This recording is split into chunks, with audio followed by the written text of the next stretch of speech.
Well, good evening. Welcome to the regular meeting of the City of Morro Bay Recreation and Parks Commission. Today is Wednesday, June 3rd, 2015. We have a quorum here. All are present except for Karen Crawley. So we'll call the meeting to order, and I'd like to observe a moment of silence, please.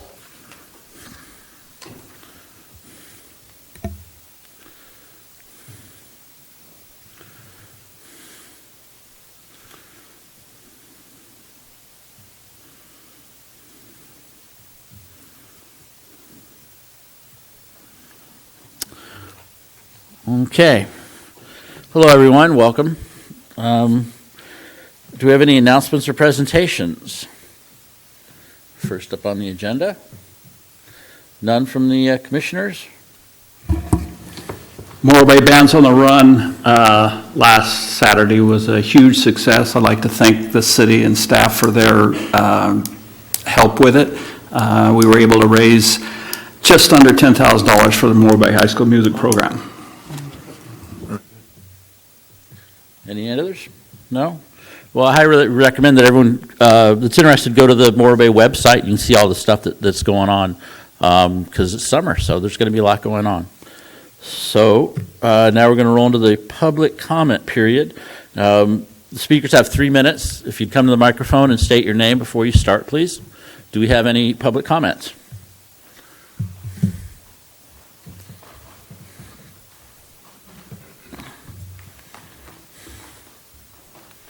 Good evening. Yeah, is your microphone on, and can you get real close to it? Test, test, test, test. No, see if there's a button on there. On this mic? Yeah, try again. No button on this mic. Oh. Test. There Yep, we go. there you go. There we go. Good evening. My name is Ron Reisner. I'm here this evening as a member of the Morro Bay Community Foundation Board of Directors. The foundation understands and appreciates that the City of Morro Bay's goal of 100% cost recovery for services and operations. The Commission's agenda this evening contains reference to citizens' use of Morro Bay facilities and parks, as well as to Recreation Department services. The agenda also makes reference to the appropriate level of subsidy for recreation and park services provided by the city. As the Commission considers fee schedules for recreation and parks activities and facilities, we encourage the Commission to look at the question from the 10,000-foot level. Who owns the facilities operated by the city? The citizens. Who should benefit from the use of community facilities and services? The citizens. And the broadest possible mix of citizens, irrespective of race, creed, or economic capability. To begin the dialogue around the use of community facilities and services with the embedded concept of subsidy is to not address the larger imperative of community benefit. For instance, if fees for city-sponsored youth recreational activities are raised in an effort to achieve 100% cost recovery, it is probable that the most economically vulnerable of our citizens will be the most impacted. In terms of community benefit, it is the children of those citizens who are most in need of the benefits derived from organized recreation and sports activities. The Morro Bay Community Foundation, which serves these children, encourages the Commission to begin its deliberation concerning use of community facilities and services by clearly recognizing the most vulnerable users of those facilities and services and the program benefits which have been and can be accorded them. Only after such consideration should the issue of fees logically follow? Thanks. Thank you. Are there more public comments?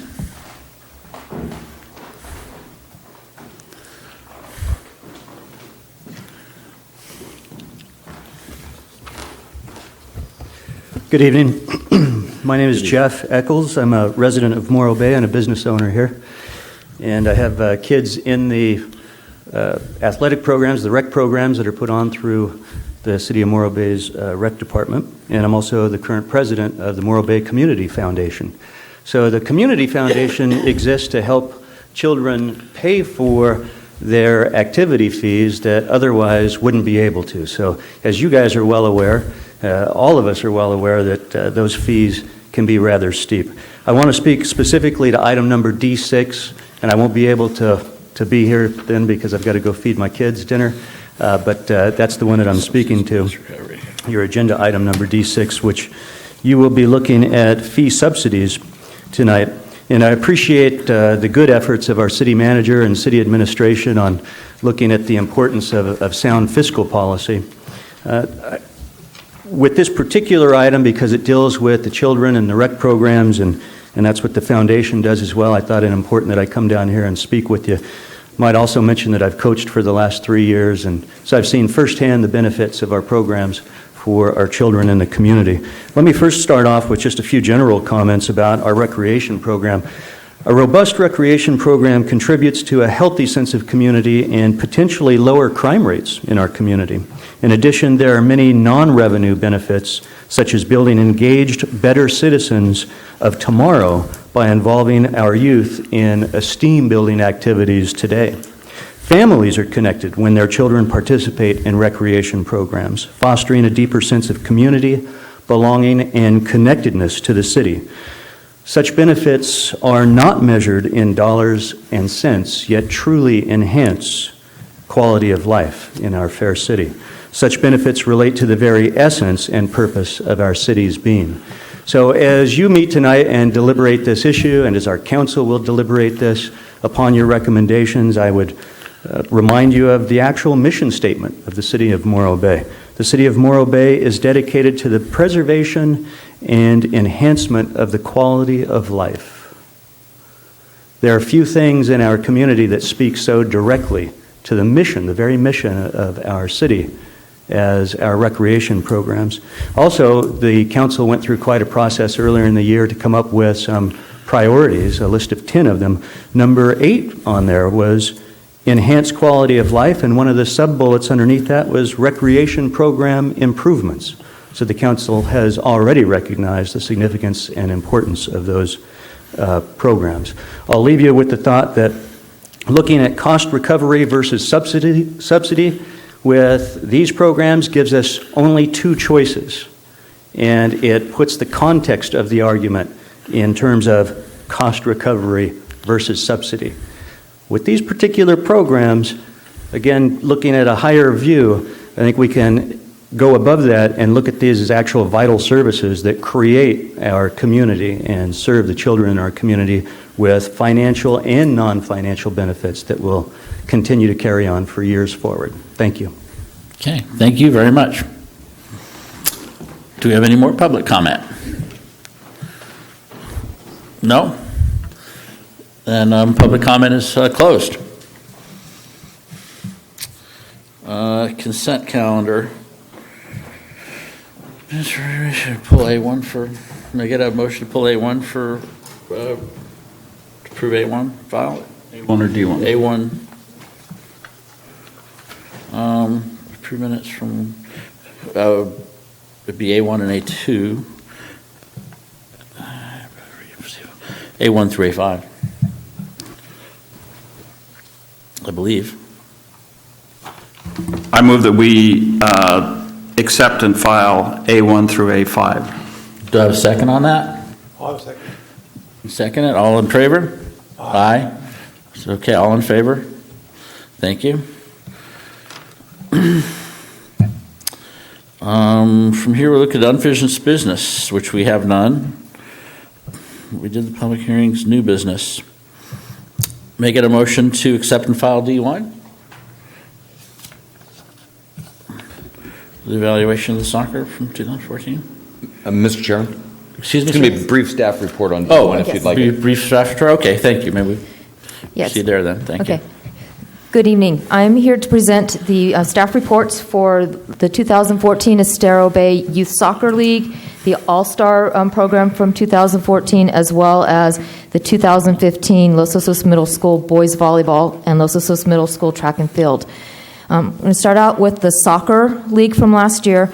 Have a few highlights that we want to cover on this so that there's some history and some understanding of where our soccer program is and why we have some of our things set up the way they are.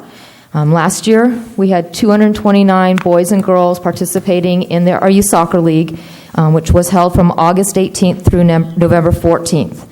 Our U6 and U8 divisions all play their games here in Morro Bay.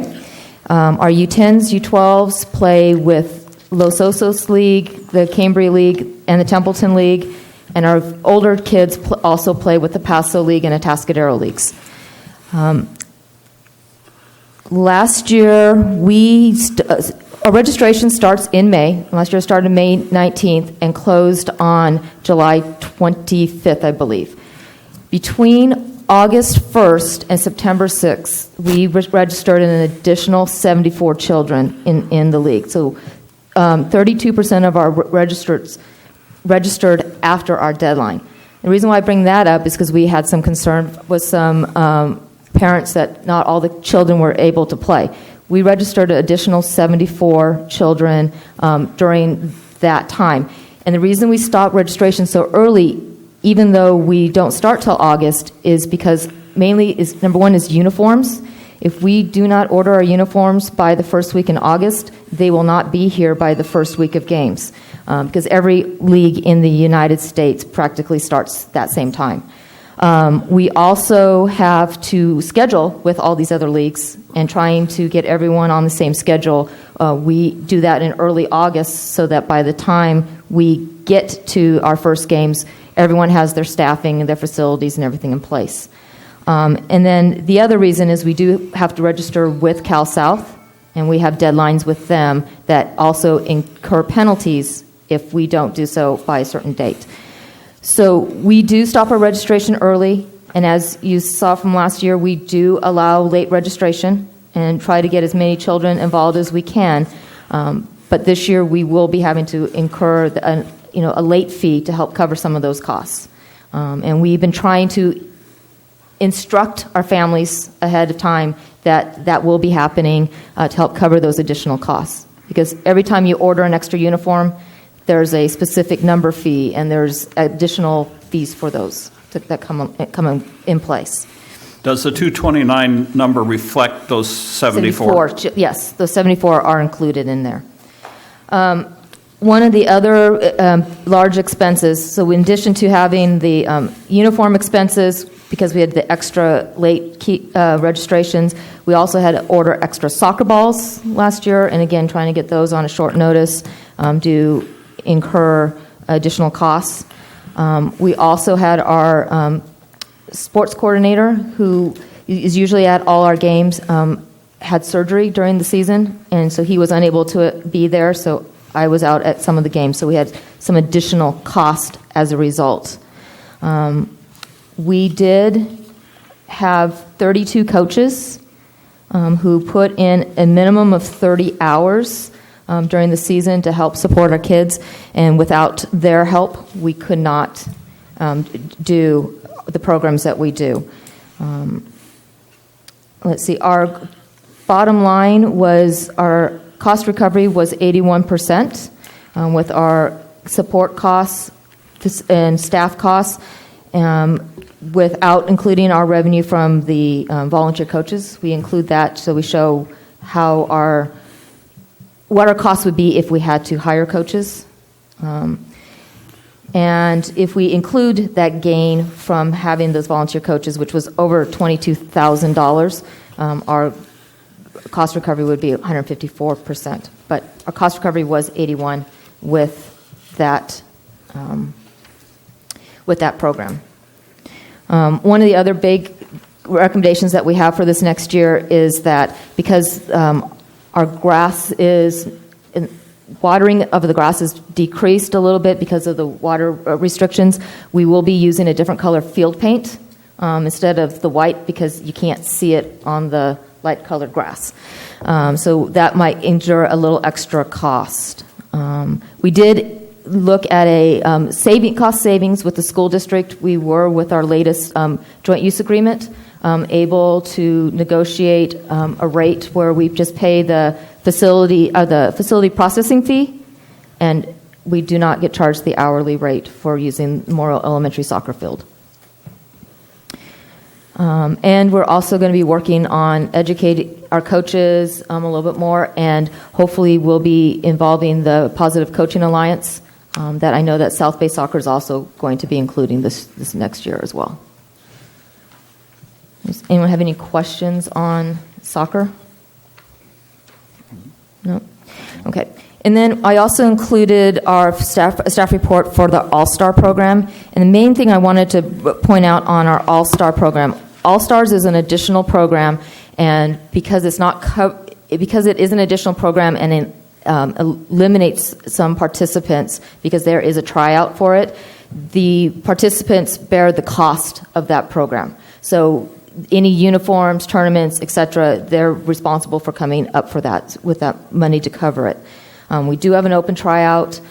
We do help them facilitate by having a barbecue because we want to make sure whatever fundraising activities they participate in will follow in guidelines so that we're not doing anything we shouldn't be doing. And the cost recovery on this should be 100%, and it was as well. We did have 4 coaches with 32 hours of time that they volunteered during that time. I did want to point out, though, that what we did for All-Stars is we put out a notice to all the coaches encouraging them to, if they wanted to be the coach for the All-Star team, to let us know, and we set up tryout dates. And we only had interest for the U12 boys and the U10 boys and the U14 boys. A week before the tournament, was on the website looking at the tournament participants and saw that one of our other coaches had submitted a team for that event. And unfortunately, we did not able to follow all of our guidelines and give the parents all the instructions about what All-Stars mean and things like that. And that group had not a positive experience. We did help facilitate getting their paperwork done so they could participate in the tournament. But one of those big things lessons we take away from that is we have our rules, we need to follow our rules, and we need to make sure this next year that all the kids have a positive experience from All-Stars. Okay. The other 2 programs that we have are our middle school programs. We had our middle school track and field program. This year we had 38 participants. We had a volunteer coach, Ralph Wright, who has coached our cross-country team and our track teams the last 2 years, as well as Karen Smith, who is a 5-time Olympic javelin thrower, is teaching our kids throwing, discus and shot put. And we also were assisted by Cuesta College's coaching class students to teach the kids hurdling and jumping events. And we are looking forward to working with them, hopefully get in touch with them a little earlier to help us at the very beginning of the season. One of the big things with the middle school programs is the school provides us the facilities for free, and we provide the oversight for that. We will be also looking for this next year to find a head coach to help organize the kids a little bit better and help a little bit more with the practices so that the running coaches can focus on the running and the throwing coaches can throw on the throwing, and have someone else be out there and not have our coordinator need to be there as much as she was this past year to help save us a little bit on our costs. The kids did participate in 3 meets, and I said we had 38 participants, and hopefully we'll have more next year. And they did meet their cost recovery of 100%. And the last one is the middle school boys volleyball. program at the middle school. We had 29 boys, and what we did with volleyball this year is that all the participants were placed onto teams. We had 4 intramural teams because there were not as many middle schools having middle school volleyball teams for boys this year. So we had 4 intramural teams. They played every Friday, and then from those 4 teams, the coaches chose groups of kids to play the 3 schools that they played during the season. So every child got a chance to play for their school against another school. They also played in a middle school tournament as well and did well. So we had 29 boys. They met from February 4th to April 1st. We did have a cost that we split with the girls for a net, so that we purchased a new net for the programs. We also incur staff and referee costs because part of our deal with the school, with us doing the program, is that we provided the oversight during the games. And our program did meet its cost recovery with our registration fees and as well. And so we will continue to offer this program. We have 6th through 8th graders playing, and it was a good season. Any questions or comments? All 3 of these programs, in addition to the value, recreation, and physical activity, it certainly is reflected as they go on to the high school with the results that we've seen the last couple of years. So, good job. Thank you. Okay, thank you very much for that report. I guess we should get a motion to accept and file D1 then, and then go on. I move that we accept and file D1. Do I second it? Okay, all in favor? Aye. All opposed? None? Thank you. Okay, so move on to D2, discussion of pickleball. Great, thanks, Mr. Chairman. Again, Dave Buckingham, City Manager. Thanks for you all being here, and I'm very happy to be here to participate in my first Rec Commission meeting. So as you've read the report, and I'm about to turn over to Catherine Thomas here, but there's a vibrant, growing group of pickleballers here in Morro Bay. Seems to be a sport generally for seniors that is increasing in popularity. So not only is it a service to members of our community, but this is also a potential. There's opportunity down the road for Morro Bay to be a regional or even national pickleball destination, running tournaments and that sort of thing. So Catherine Thomas is the official ambassador from the U.S. Pickleballers Association. We've asked her to come. A couple of new commissioners to sort of brief you all up a little bit more on what's been going on in the last few months since she's been here most recently. Catherine.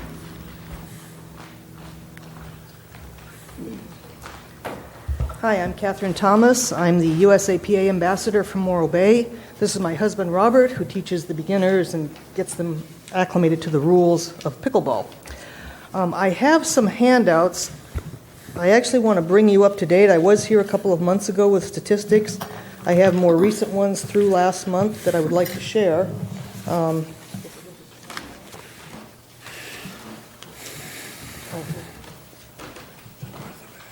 Is this different than what we have in our packets? It's more up to date.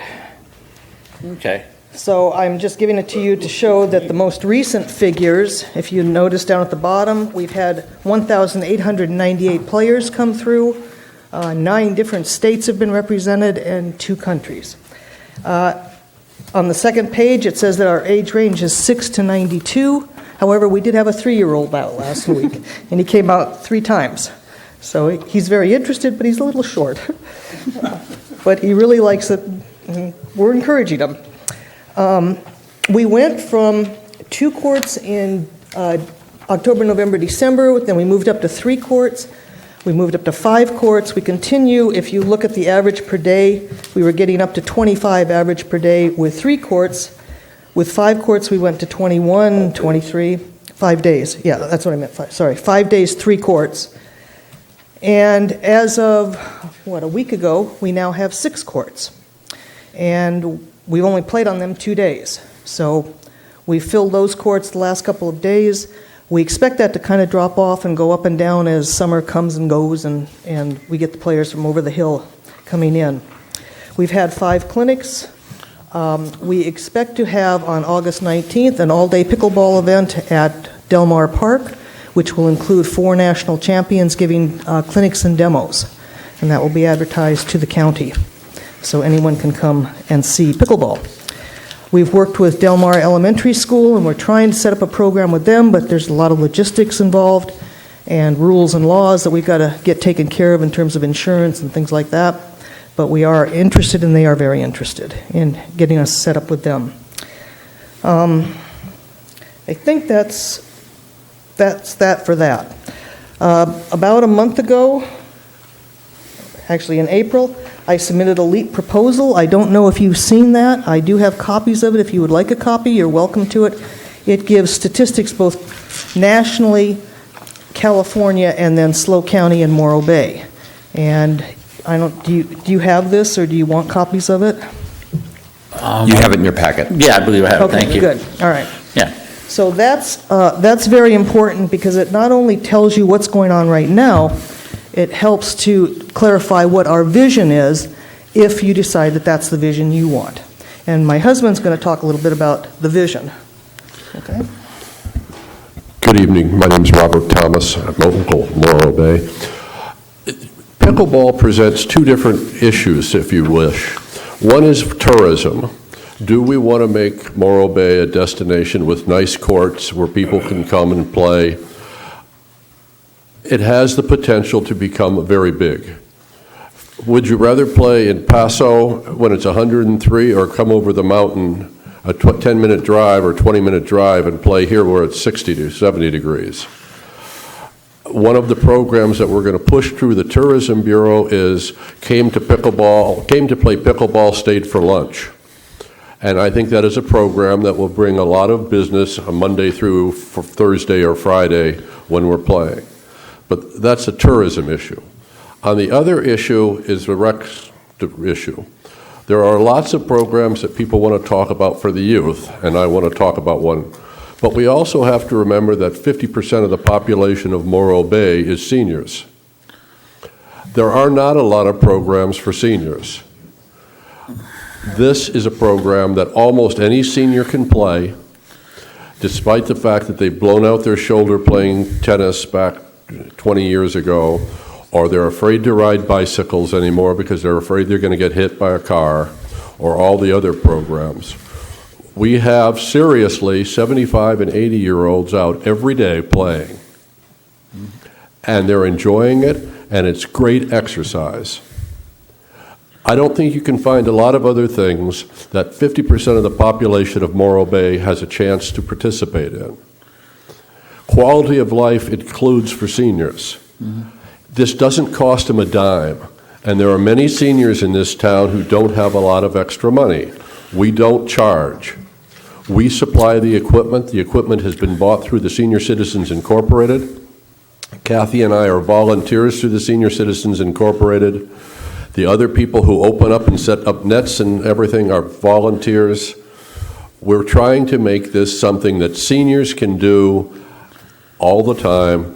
Unfortunately, we're not available on weekends because the agreement we have with Recreation as it presently sits is we're there for 2 hours a day, Monday through Friday.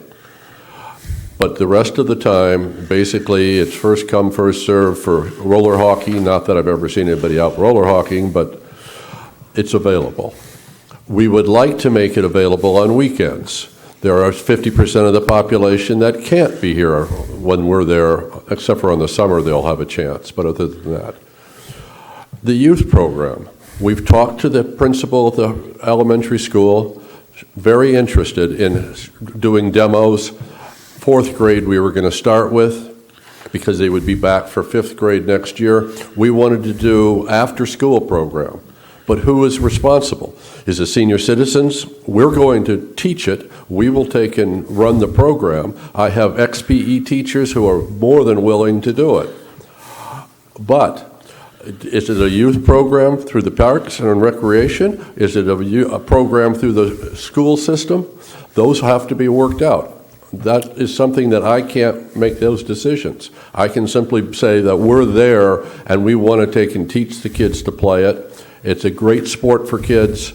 I know a couple kids' greatest ambition is to be able to beat their grandmother. And they're really working hard to be able to do that. But it's a youth program. So from the recreation and parks, there's two things you have to say. One is, can we make dedicated courts? Tennis players don't have to go set up their nets to go play tennis. They don't have to have set times to play. You could make a dozen pickleball courts in the area of 3 tennis courts. That's how small they are. So it isn't preposterous to say, okay, we're going to put in a half a dozen pickleball courts. Okay. It's 1.5 tennis courts. These are the sorts of decisions that aren't our decision. We're here to support, we're here to play, but that's the recreation department's business in a sense. Okay. If I may just say something, I think we're on board with this. I think where we're at was, there's been a little bit of change in management. We had asked staff to try to see what the options were to build a facility. So I think that's where we're at. We need to again, ask staff to see what the options are to build something other than to take up the tennis courts. I know it says on here that I said I didn't want tennis courts to be restriped, but that doesn't mean I'm against pickleball. I think we're all for pickleball. It's shown that there's quite a bit of participation, and we just need to figure out how we're going to pay for it and where we're going to put it. Look at the lead one proposal. thing, let me just make one thing. Okay. And I just want to say that a lot of people have just told me, as long as we don't pave over grass to do it, and I think there are a few spots that are available where we can keep the green and go ahead and put in some pickleball courts. And I think that is our intention, is to recommend that to staff and have them come back to us with some options. Page 5 of Because we're all for it. Look at the Totally LEAP for it. report. We've listed 5 or 6 different locations that are viable. Yeah, that we've checked out. Okay, and the staff has to do their due diligence to see how it fits in with everything else that they do. Do you have any questions for us? On the coast here, the Cambria Group has gone out and raised money to build courts there. I'm not quite sure if you're asking the city to build courts or exactly what. Yeah, we're asking the city to build courts. We're asking the city to make the investment. If you build the right kind of courts, we will have tournaments, and those tournaments will pay for those courts. And that data is also in here. If you don't want to build courts, then we won't have tournaments and you won't pay for those courts. Well, so it's great. It's not that we don't want to build them, it's just we have to see if it's economically feasible. But you know what I And- mean. Correct, so. We're not saying We're we're with going to you. go out and raise the You know. money. I mean, we would certainly help in every way we could. Cambria had a totally different thing, and they did have $100,000 donated to them, and that's what got them actually moving forward. They also have land available to them. So that's a little different than what we've got. If somebody wants to give us the money, Yeah, well, we'll start. Well, they went out and solicited that money. The group Right. took the energy and to go out and do it. 3 years. yeah. So we're recommending to staff to see what's feasible, and then we'll come back with you with options. If we can't afford to do it, maybe we can get in with partners. We can look for grants. We can help, your committee can help with that. You guys can. You do a wonderful job too. And believe me, we are move forward. soliciting. Yeah, Everywhere 'cause we we would go, like to it's move forward hey, with you wanna this. give Seems us like money? there's tons of people playing it, and Yeah. we want people to Yeah. be out there doing it. I want a little bit of questions. Basically, have you done some research on what the basic cost would be to build a court in certain areas? And also, you mentioned the tournaments would repay it. How many years, how many would you have to repay that to break even from that point on to make any money? Yeah, if you look in the report, it is in there. We did give you the statistics on that and the data. Essentially, depending on the number of courts, depends on the number of people you can have to play the court and the number of days you have a tournament in. You can make a couple $100,000 in one tournament, depending on the number of courts. So you have a dozen courts, you've got a very good opportunity to make a lot of money on that tournament. Okay? But again, that's in there. So I would say the courts are running, $10,000 to Basically, it's $10 a square foot, Yeah. so it's, $200,000 for 12 courts. yeah. Basically, Okay. yeah. All right. Okay, and so on those 12 courts, on a tournament, you can make how much? You can On make a 12 couple courts? $100,000. On 12 courts? With 12 courts and the number of players that you have, depending on the length of time. If you go for a week-long tournament, for example, or a 4-day tournament, you've got the potential to bring in 200, 300, 400 players, depending on how it's all lined up. They go by age categories, they go by men's, women's mix, they go by singles, doubles, there's all kinds of categories. It's advertised nationally through the USAPA, and people will come. And they pay a fee? They pay a fee, yeah. And that's where you make your money, is just a fee? You make your money through the fees and then things that they buy while they're there, if they want to buy anything. But, yeah, No, mostly it's you through the can't guarantee fees. that, so we can guarantee the fees, though, The if they fees, come. yeah. Okay. Thank you. Okay, any other questions? Only last comment, why don't you gentlemen come out and play? Yeah, come and see us. Come some You know, Monday. You've all played softball, you've all played basketball, you've all played all these other sports that you know about. I really would encourage you to come out and play a day.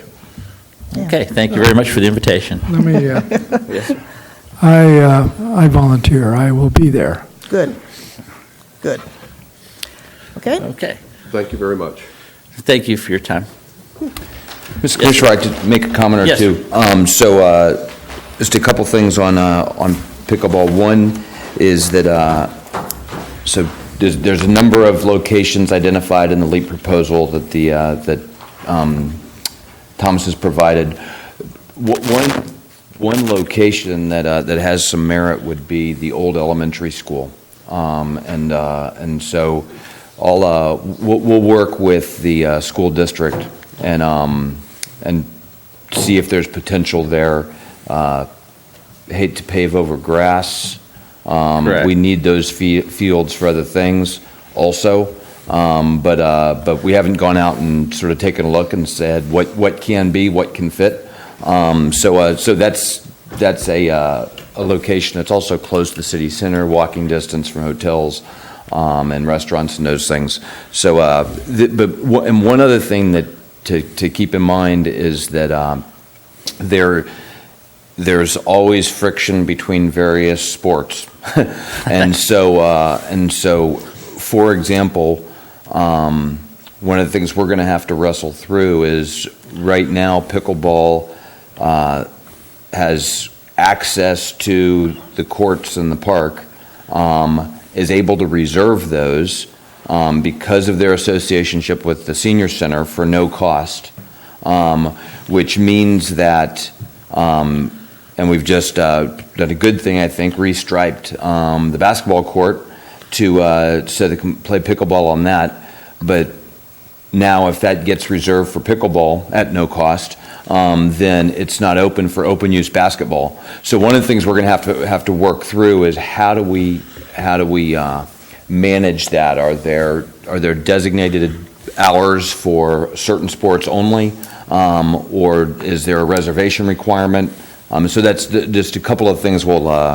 There's some good friction there when there's too many people wanting to use one space. That's not necessarily a bad thing. We just got to figure out how to manage it. Correct. Thank you very much. Yes. And I think the use at Del Mar Park, that from somebody who uses that park often, those courts are used heavily on the weekends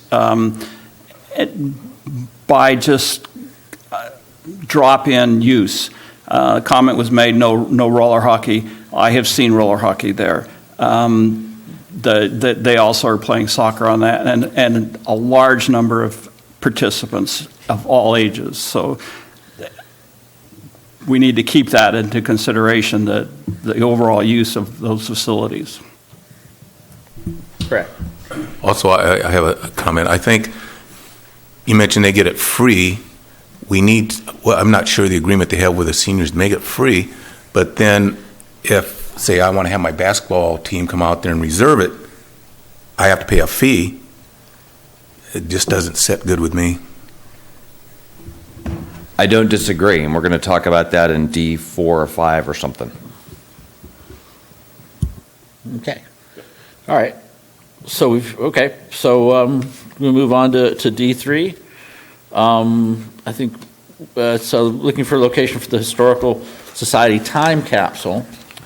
So I'll kick this one off very quickly. I'm going to ask Glenn Silloway to come up from the Morro Bay Historical Society. You've read the report. In fact, I'll just turn it right over to Glenn, and they are looking for a recommendation from you on which park to use for burying the time capsule. Glenn? Hi, I am Glenn Silloway. I'm a resident of Morro Bay, and I'm a member of the board of the Historical Society of Morro Bay. The time capsule idea is actually the last event, or one of the last events of our celebration of our 50th anniversary, and that committee has provided some funding for this. The time capsule would be buried for the next 50 years. There's some symmetry there, and we think it's an important event and a time for us to stop and mark where we've been and where we're going. What we plan to do is take a time capsule. We have asked people to supply their memories, interviews, artifacts that we can digitize, and we're going to put all of that into a time capsule that we'll bury at a ceremony on July 17th, which is Founders Day. We don't have all the details on that event worked out, but we would like you to note it and to give us your approval to use City Park for that. We had considered Tidelands, but that's a July 4th event that we would have wanted to participate in, and we're time crunched. So we're moving back to July 17th. It's a symbolic day for us and a good day for us to mark passage of time. The key things that we need from the city are, first, your approval to hold that event and to put the capsule in the ground. And secondly, we need some help to create a hole.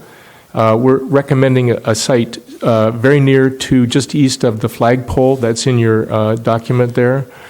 And then some help from the city to seal that with a small concrete pad to which we would affix a plaque, which is now we're going to be ordering and having made.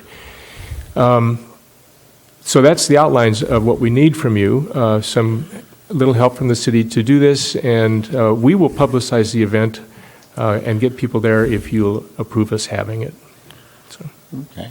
Well, So if I can just add on to that, what we really need from this commission is the location. We'll take care of burying stuff in concrete and all that. You don't need to worry about that, but just to get this commission's recommendation, or really concurrence, that City Park is an appropriate place to bury the time capsule. yeah, I believe it is. What do you guys think? Do you have a preference as a group as where you would like it? They want it at City Park. Yeah, in City Park, in the flagpole. a place just to the east of the flagpole is, I don't have a little map with an X on it to tell you exactly where, but right in that location. Yeah. All in favor? Aye. Aye. All opposed? None. That's City Park. That'd be a great place for it. All right, thank you. Thank you. Thank you for all your effort in preserving the history of Morro Bay. It's a great place. Of course, we're not going to be here in 2164 to open it, but thank you. Thank you very much. Okay. Recreation services within the city organization. D4. Okay, I'll start this one off if I could. Okay, Got yes, sir. 3 or 4 agenda items here for you of varying degrees of input requested.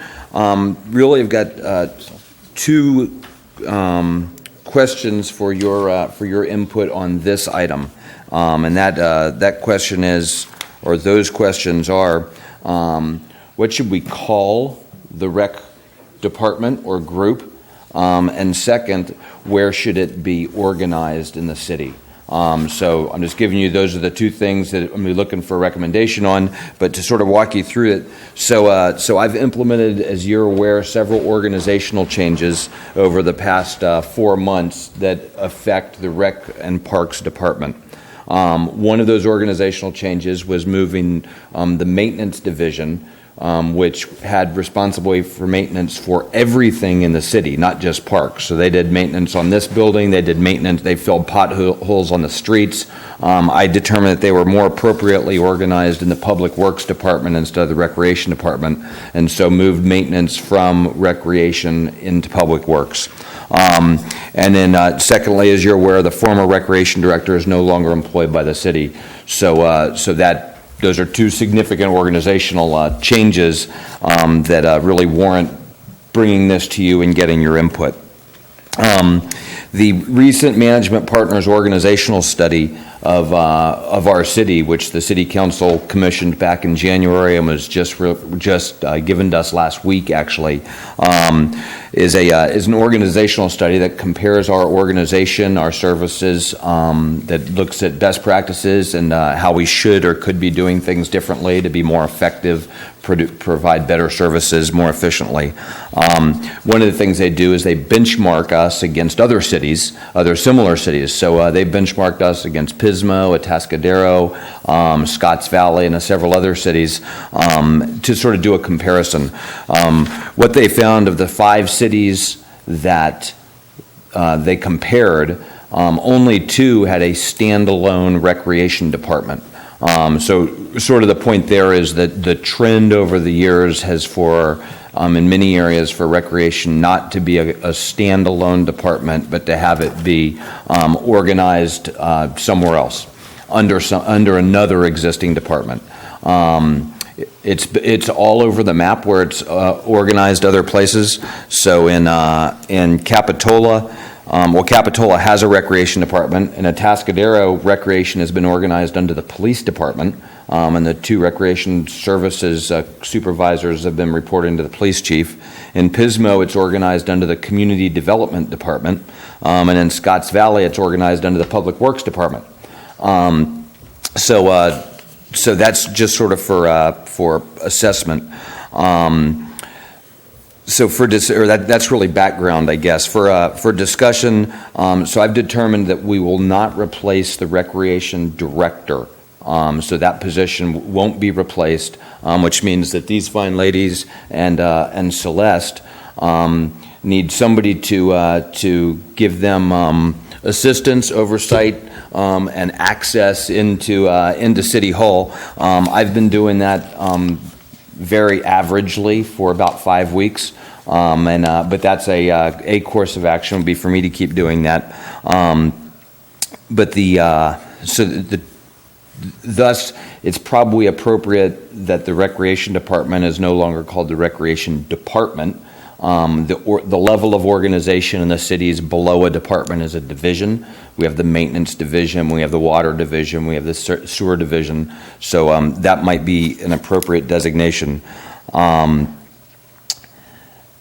Atascadero recently hired a deputy city manager, and funny enough, so did Morro Bay. And one of the things that Atascadero has done is that deputy city manager now supervises their recreation services instead of the police chief. So more background is in Atascadero, as I just said, recreation has reported to the police chief over the last 5 or 7 years. Now recreation reports to the deputy city manager. So really 2 questions. One is considering the scope of recreation services, what should that organization be called? Should it be called the Recreation Services Division, the Recreation Division, or something else? But since it's not going to have a department head, maybe Recreation Department is not the best title. And then second, considering our organizational structure and comparing us to peer cities, recreation services could be assigned under community development, like it is in Pismo, could be assigned to the police chief, as it was in Atascadero, or it could be assigned to our new deputy city manager, who's here not necessarily to spike your decision, but probably a leading candidate in my mind would be for the deputy city manager to have responsibility for oversight of recreation. And funny enough, Mr. Taylor had responsibility for parks in the city that he just left in Washington State, Ferndale. And so he's got some experience in that area. So I'd appreciate your input on both of those questions. Do you see, knowing Morro Bay, do you see a qualitative benefit to assigning recreation under the police, under community development, or under the deputy city manager? And then secondly, is there naming the department a division, recreation services division, since there's more things than sort of sports going on there. There's all sorts of recreation services, including the function of renting facilities remains in recreation. So it's sort of that service piece. That's sort of where I was going, but I'll turn it over to you for any discussion that you want to have, and we'll listen and consider that and make a decision. Well, why would you not put it under the deputy as opposed to the police department in this community? I mean, you've got somebody who's starting off new. Why not start off new with a new division or whatever we're going to want to call it? In my experience and my observations, I don't think in this community it belongs with the police department. They've got enough to do as well as our chief. I hope they don't have too much to do. Yes. I also think it fits with the deputy because, first of all, it's still within the city premise to run the recreation department. We need someone who has more direct contact with council and with the city services that we're connected with. The police department and other departments of those types are obviously very valuable to the city, but they aren't directly connected to the city services that we now provide.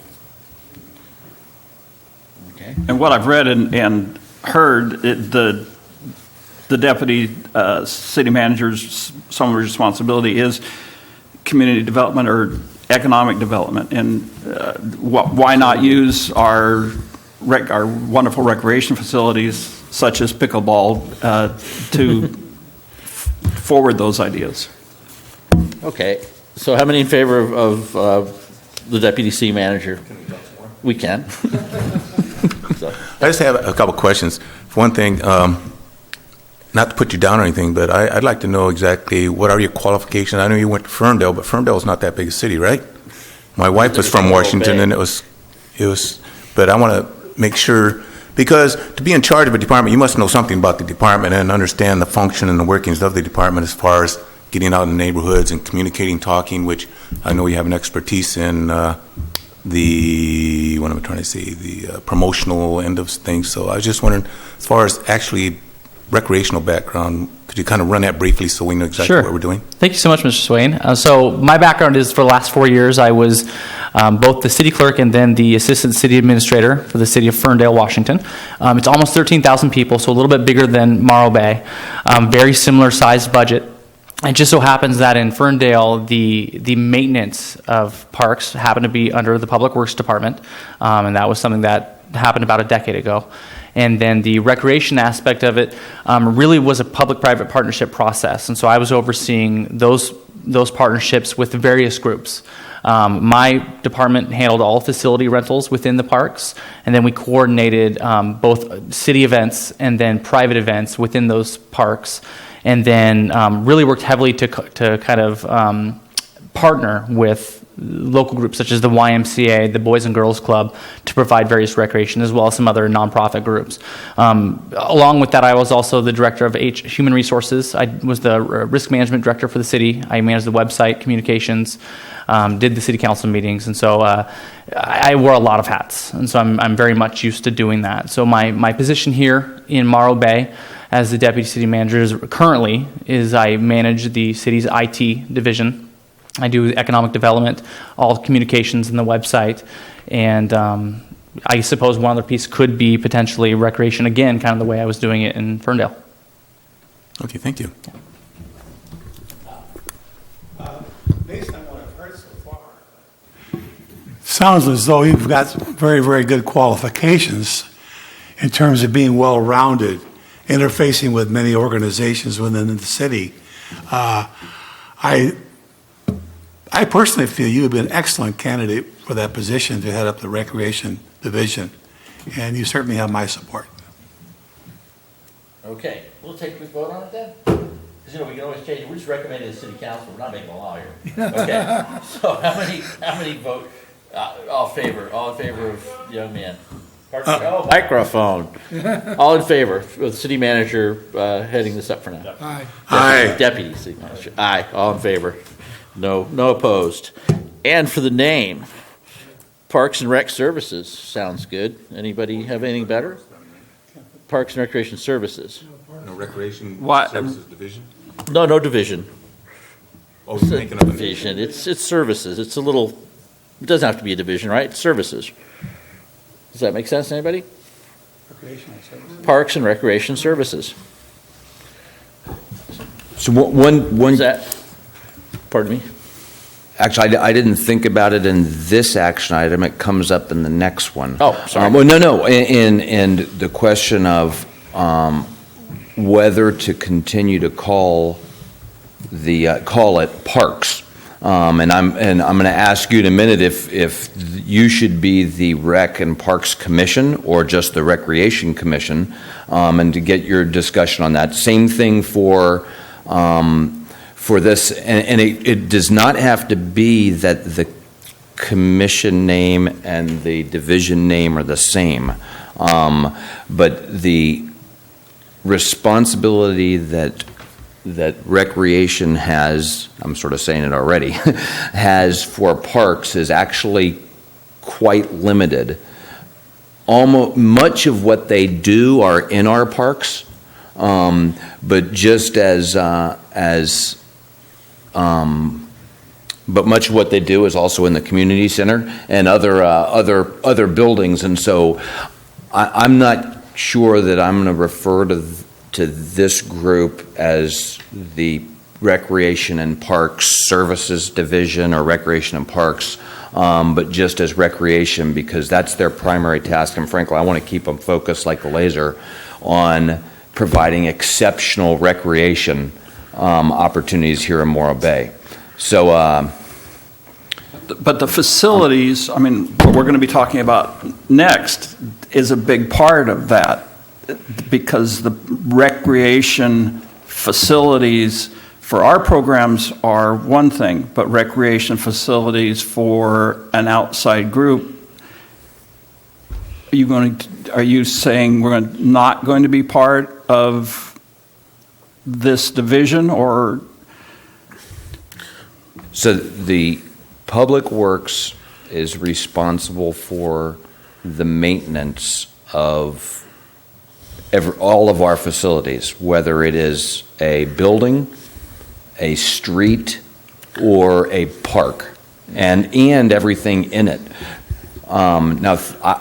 Everything in that park. So the maintenance of, so for example, when we restripe some basketball courts and put pickleball stripes on them, that was Public Works that did that. When we had the discussion on how to do it right, I pulled in the Public Works director and the maintenance folks. So now I absolutely agree that this commission and likely the deputy city manager will have significant input to any recreational aspect of what we might do in our parks. So for example, and please don't think that I'm about to do this, we're about to do this, but for example, if we were thinking of putting pickleball courts in Del Mar and taking up grassy, or let's use this as a good example. If we were thinking about where do we put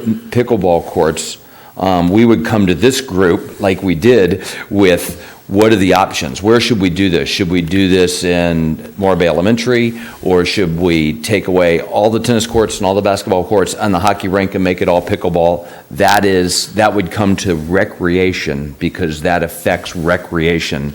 So I don't feel the need to have parks in either of the titles, frankly, but certainly not in their title, because they provide recreation services sometimes in a room in the community center, sometimes on a green space that we call a park, and sometimes on a space that's not even a park or a facility, like the beach when we do the Rock to Pier. Okay, I follow you. So yeah, what they do and what we do are two different things. They're with the action, and we're not only recommending what to City Council their programs, but also when we need new dolphin at the park or we need a bathroom, or they're just pulling that aside. And I'm just concerned that parks are losing an advocate, that there isn't somebody raising their hand and saying, we need to take care of our parks.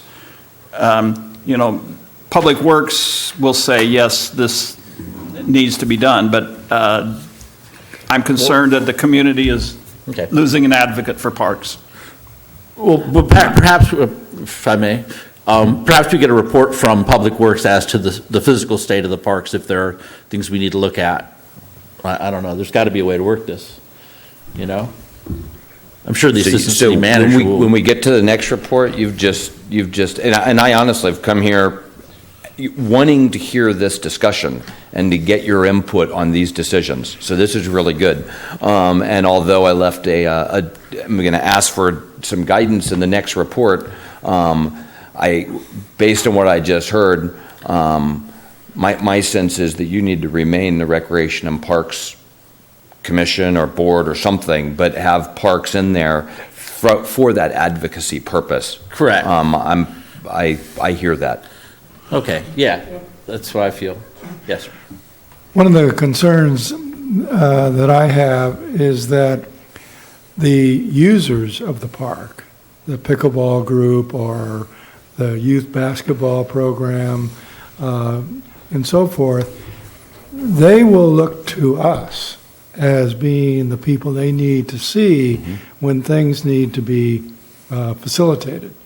And to take the name out, I think it confuses the general public, and it confuses the roles that we're playing as a recreation park commission. I'm concerned that throwing it off to public works people, it's not our business, you need to go see Public Works.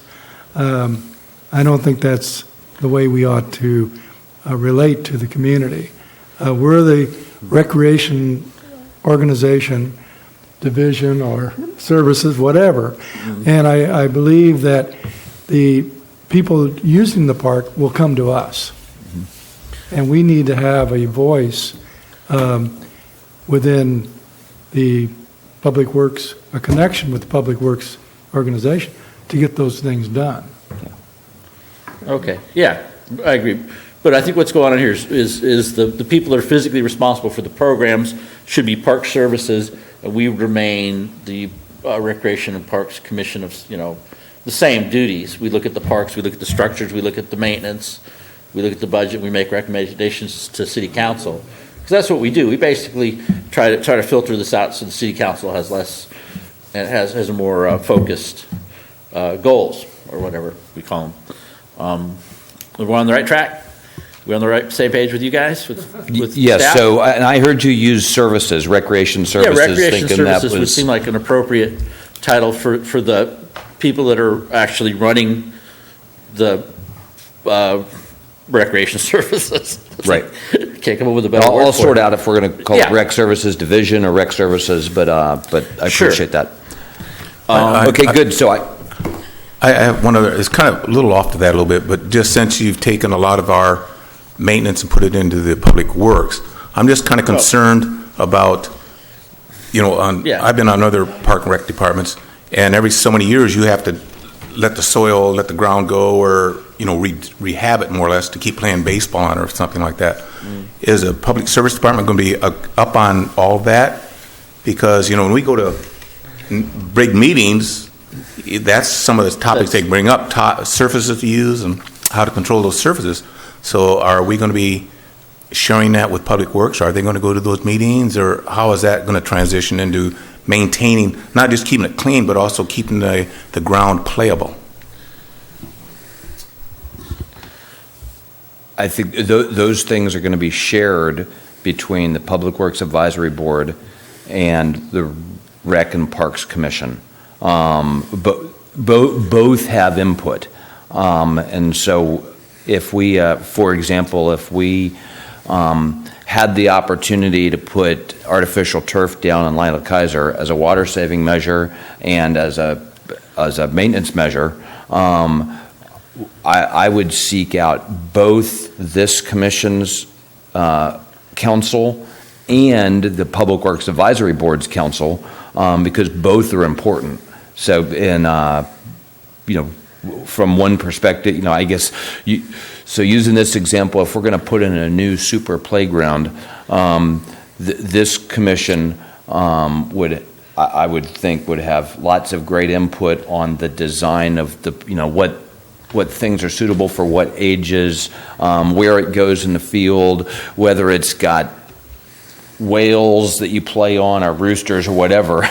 And then the Public Works Advisory Board would probably be concerned about drainage, about how thick the bars are, so for gymnastics, so the kids, so they don't break and that sort of thing. So I think when it comes to the parks, there will be a shared interest. And we do this regularly in the city. We run things through multiple boards to get input. For example, in a lot of things, something will go to Harbor and go to Public Works, or go to Harbor and go to Planning Commission, because Harbor's probably a good example, because that's its own little area of the city, the Harbor.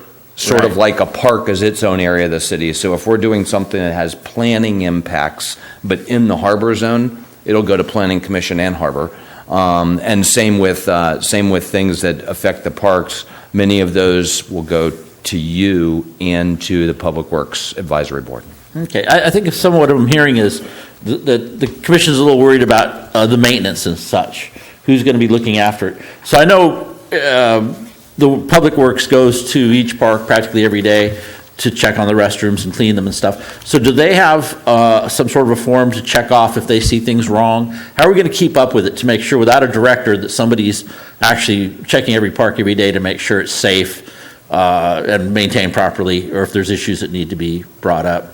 That could be So it's actually, no pun intended, but cleaner with the organization like it is, because since maintenance is in Public Works, it's the maintenance staff that goes there every day to check on those facilities, and it's the Public Works director that I call up when there's a problem. Okay, and so if there's any problem whatsoever, they hit the Public Works director, he tells you, hey, I need to do this or that, and then we proceed with whatever's problem. Yeah, so there's not going to be lack of maintenance or lack of cleanliness or anything with the new. I was worried about the field itself. Well, the field itself. If we plan on year after year, presuming they're not playable. Microphone. You have to give them a rest every so often, and so I was concerned about who's going to take charge and regulate all that and keep track of, is this field overplayed? Do we got to give it a rest, let them play over here, get this and rest, that type of thing?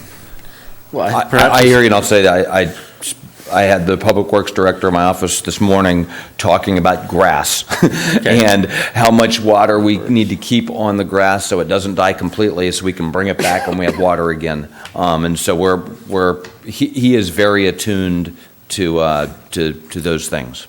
The Public Works director makes an inspection of all the facilities on a regular basis? I assume? Yes. Okay. See, and also say that likely this guy is going to be coming to this meeting regularly, and it's one and a half offices down from me. Okay. I have a feeling he's going to be here too. So I got what I was looking for out of that action item. On several of these, I just wanted to hear your discussion to make sure that your discussion helped inform decisions I need to make. Good, thank you. So does that cover the purpose and operations? We've got Public Works checking on stuff, and we're making our recommendations as things are brought to us to make them. I think one thing so we're sort of going to D, what is it, 5 now, which is purpose and operations and that's of this commission. And I appreciate your discussion, and I, on name, and I hear that, and I agree that keeping parks in this body's name is important. I am interested in sort of how you, with a couple new members, or was going to be a couple new members, see your role, see the frequency that you meet. So, some of our boards meet monthly. You meet every other month. Some are called advisory boards. In fact, the only other commission's the Planning Commission. I'm interested in how you really wanted to tee up an opportunity now with you reforming for 2 years here, how you see yourselves operating, and what level of advice and input and sort of participation that you would see for yourself in the recreation and parks life of the city. So, for example, the Water Reclamation Facility Citizens Advisory Committee, they're quite active in doing research and formulating ideas and bringing those to the staff, really providing some a lot of assistance between meetings. The Citizens Finance Committee will be doing the same thing, really helping us craft the budget and how we present things. So I guess the main question. Do you see yourself remaining now this isn't my decision or yours, it's the council's, of course, but is commission the right word, or is advisory board the right word? And then second, the frequency of your meetings. Do you all sense that every other month is right, or probably not 12 times a year, but 8 to 10 times a year? With some summer and Christmas breaks, would you feel like you get more done and have more input into the process? I don't care personally what you call us. I think I would provide more energy, enthusiasm if we met more often. I think we have enough things to discuss and enough comment coming from the public that if we met more often, we would be more effective. Any other?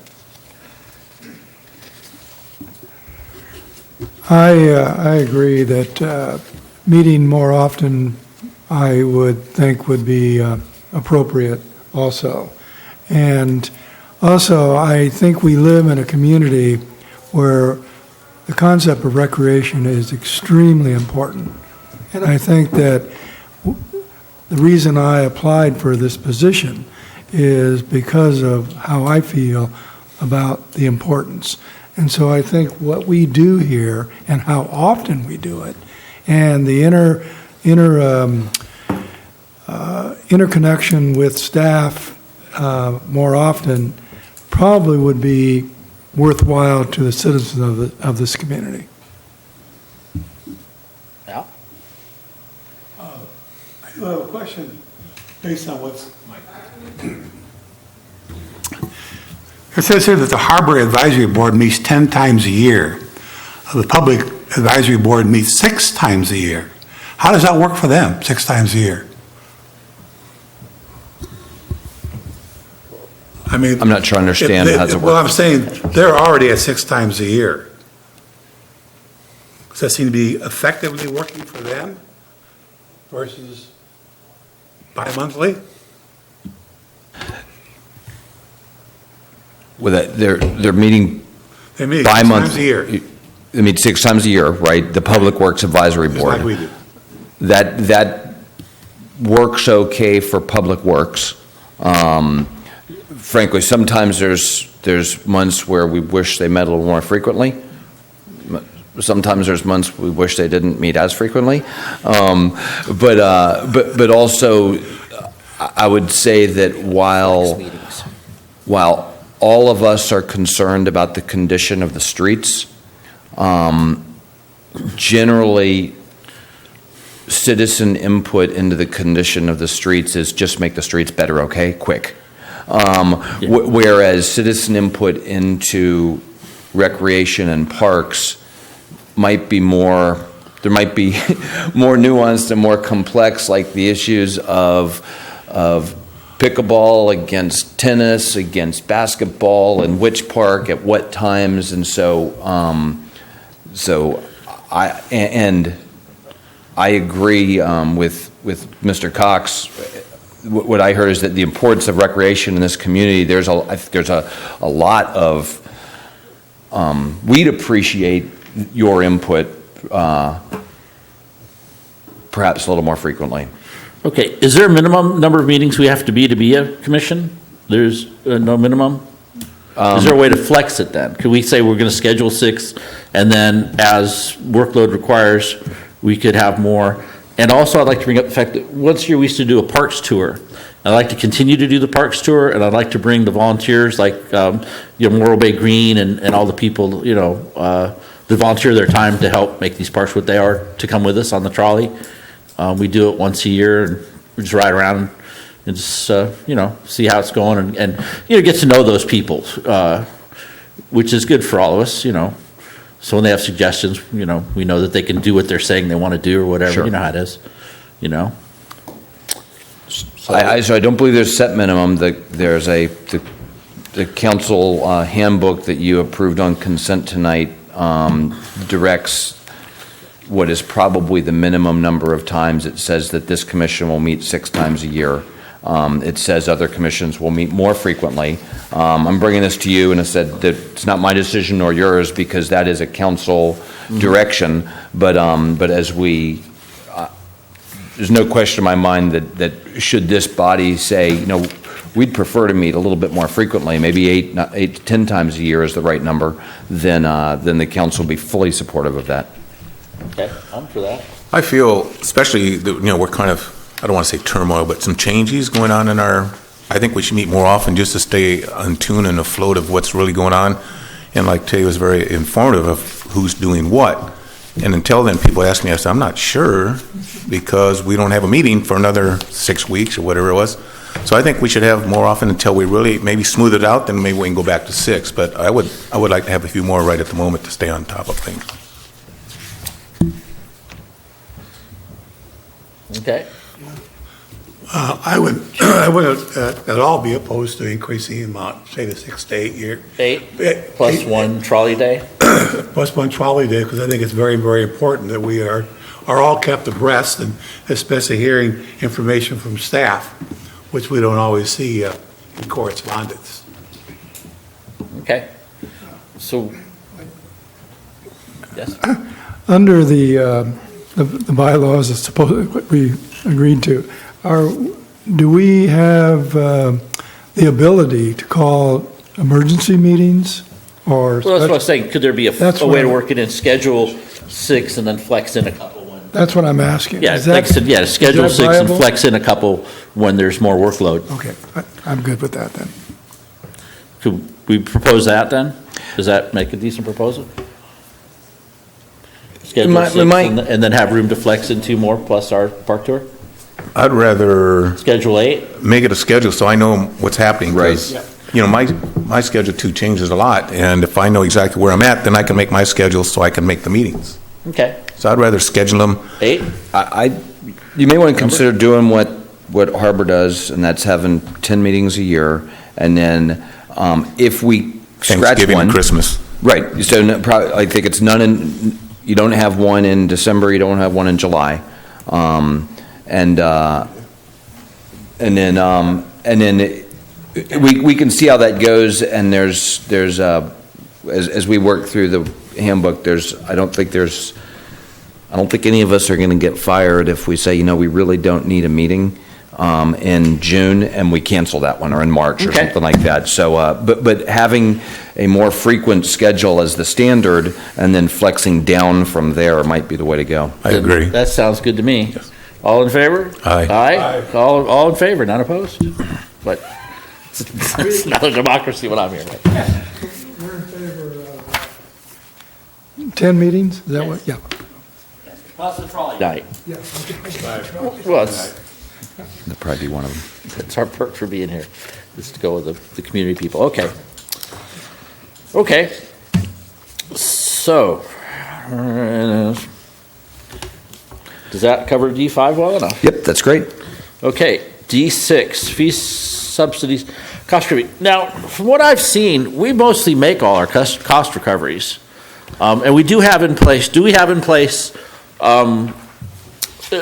a way for low-income kids to participate? I saw the public, and that's very important to me too, that if a kid comes here and, it's not his fault, he doesn't got any money, and he wants to play, there should be a way to let some kids, everybody participate. No kid left behind.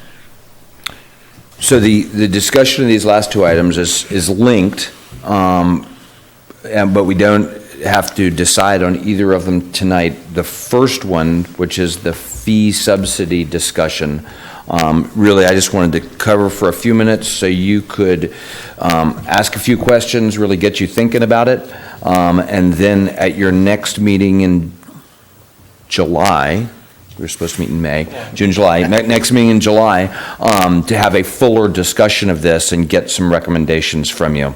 And then the last item, which is the master fee schedule, just to get some input from you on that as we're working through that. So the fee subsidy discussion is the council started this discussion in April.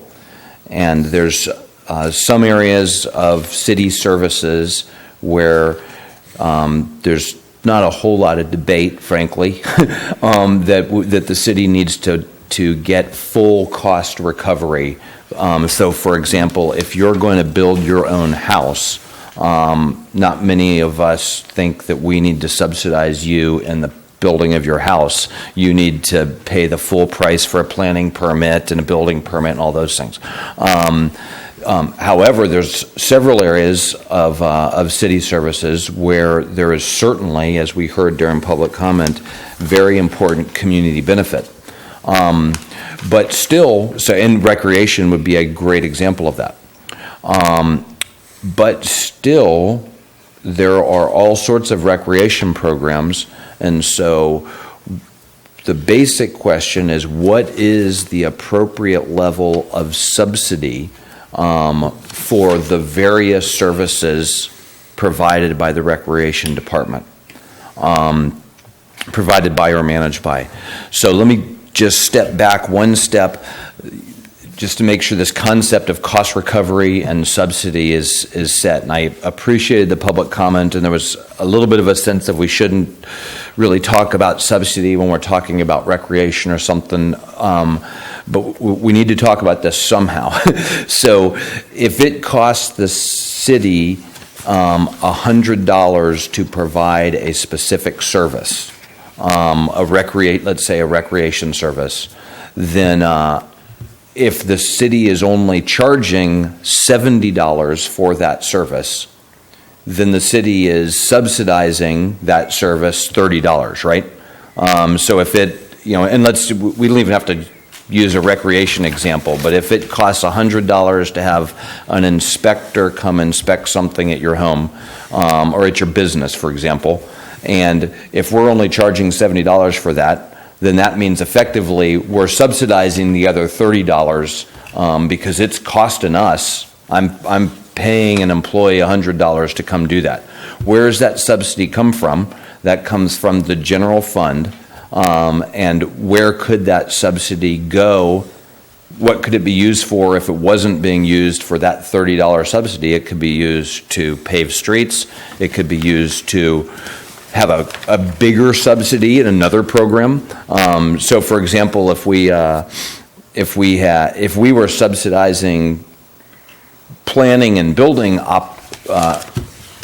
fees significantly, we wouldn't be able to, we would be providing less services somewhere else. So this idea is it costs the city something to provide a service.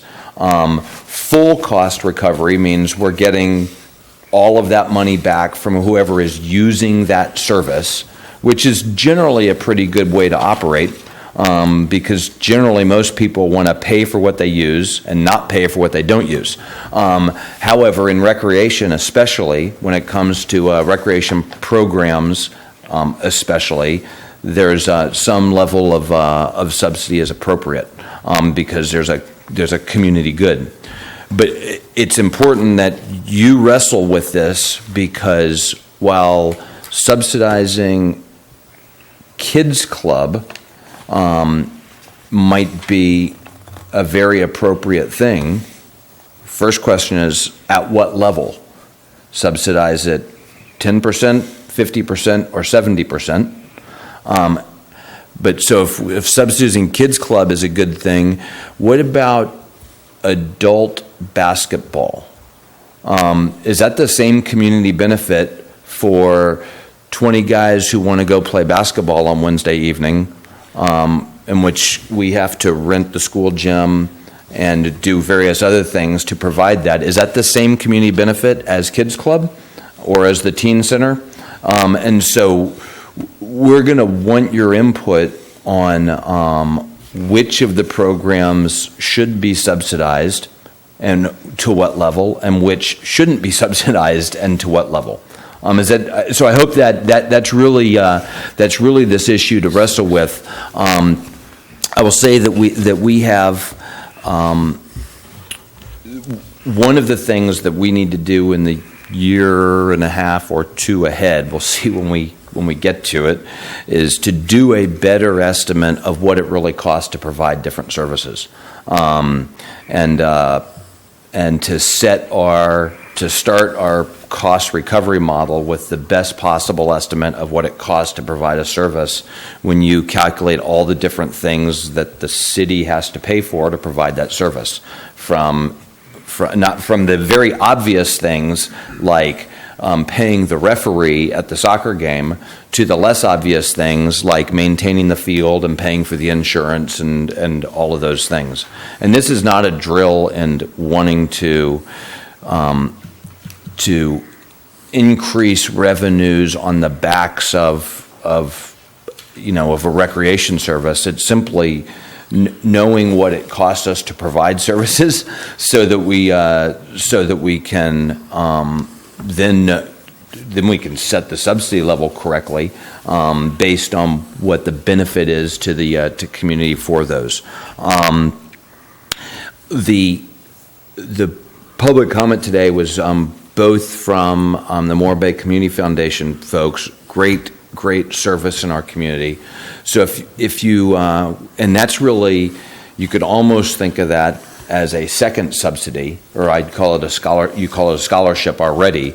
But so if that service that I talked about costs $100, costs the city $100 to provide, but we only charge $70, that means the general fund is subsidizing it for $30, but then the Morro Bay Community Foundation may come in and further and provide a scholarship for lower income kids or participants that brings their cost down to $50. So that's so it's important. In fact, one of the things I'd like to do is figure out how the city can partner better with the Community Foundation to increase the funds that they bring in, and that may be a great thing for this commission to consider, is how can you better partner with the Community Foundation so that savings account of scholarship money is bigger, because the bigger that is, the more kids can or the larger at least the scholarship would be for qualifying kids.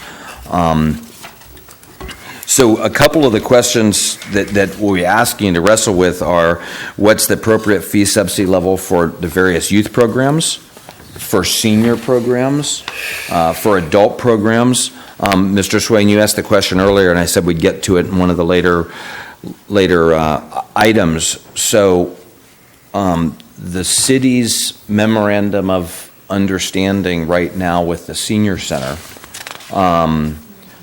with Seniors Incorporated, essentially says that the Seniors Incorporated get free use of any city facility, really any time, for any length of time.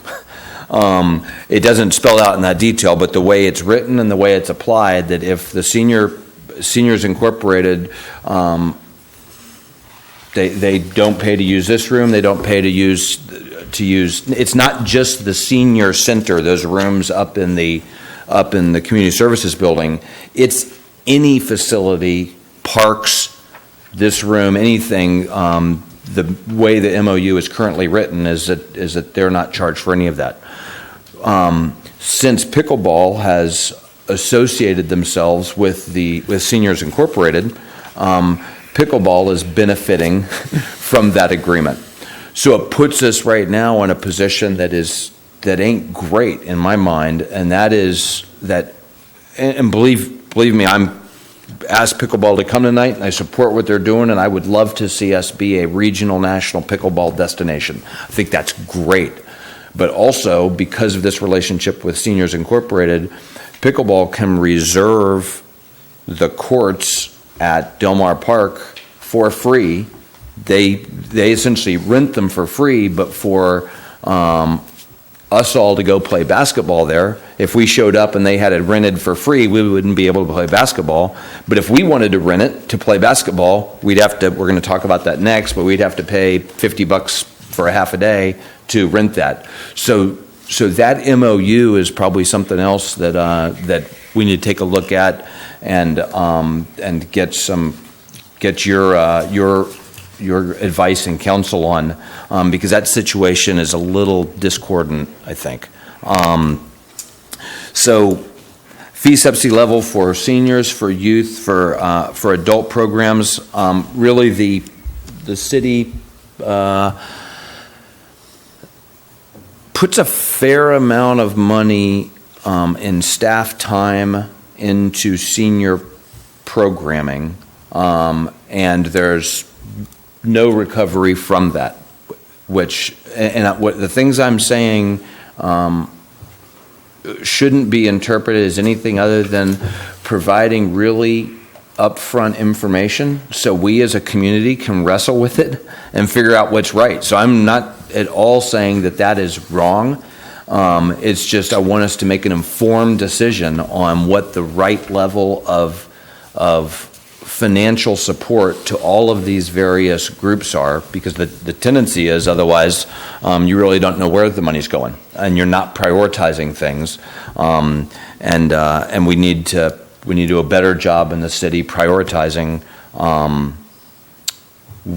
figuring out what our priorities are and putting our money after those priorities. It also goes two ways. The city and the school district have negotiated a favorable agreement, but yet when the school wants to rent a city facility, we pay the same as everybody else. So sometimes it needs to be looked at from the other side as well. There are great examples both directions, right? I mean, so Kids Club operates in a city building, or in a school building on school property that we don't pay for, which is a great benefit. But alternatively, the school charges us to use the gym. And I'm just laying out the issues so we can wrestle with them, because that probably, I could probably make a really logical argument why that makes a lot of sense for the before and after school programs to have a facility provided by the school, but when 10 of us want to go play basketball in the gym on Monday nights, we need to pay for it. Those are two different levels of common good or community benefit that are important to consider. And you also have, I believe the Lions Club can use this building for free because they built the barbecue outside. So there's other things you need to look at as well, because there are some old agreements in the facilities out there. Right. I have a couple of questions. I know you said at our later meeting in July we would get further into this, but I'm curious if staff or someone is doing, coming up with, when you come up with these fees for different programs, is there research done on other comparable cities and what fees they're charging? Is that being done? Has it been done? Because to ask us to all of a sudden decide whether it should be $50 or $70, I'm feeling like I'm operating in a vacuum without efficient information.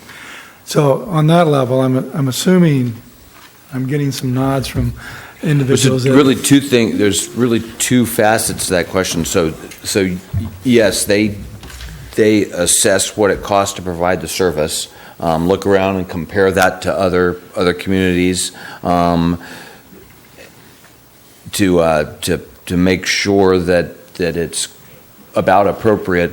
But we will likely not come to you asking what should the fee be for all of these various things, and that's what we're trying to get away from. So what has happened historically is once a year we take the master fee schedule to the council, all 40 pages of it, and say, hey, here you go, approve all these fees, with very little data behind it sometimes, as opposed to making a policy decision on how much do we want to subsidize various activities. We want to subsidize youth and senior programs 30%. Then what your staff can do is go figure out how much it costs to provide program X. And if program X costs $100 and it's a youth program, we know we're going to charge $70, because we've said that the normal subsidy for a youth or senior program is $70. We're going to subsidize adult programs $0. We're going to subsidize the teen center 90%.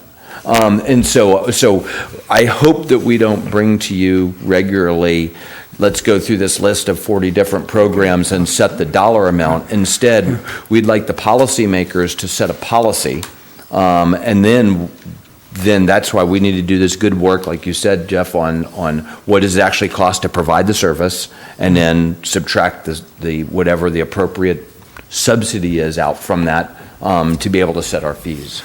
Okay, my second question is about partnerships, and if there's ideas from the commission on different agencies or organizations, do we go to staff? Who does the legwork in making the connection with those organizations? For example, I'm thinking about the state golf course, Morro Bay Golf Course. They're starting a program there on golf, teaching all ages how to play golf. If we thought we might want to interface with our rec activities with young kids with the state park, who does that kind of that initial contact? So great points and ideas. A couple things on that. First is that your staff does not have unlimited time.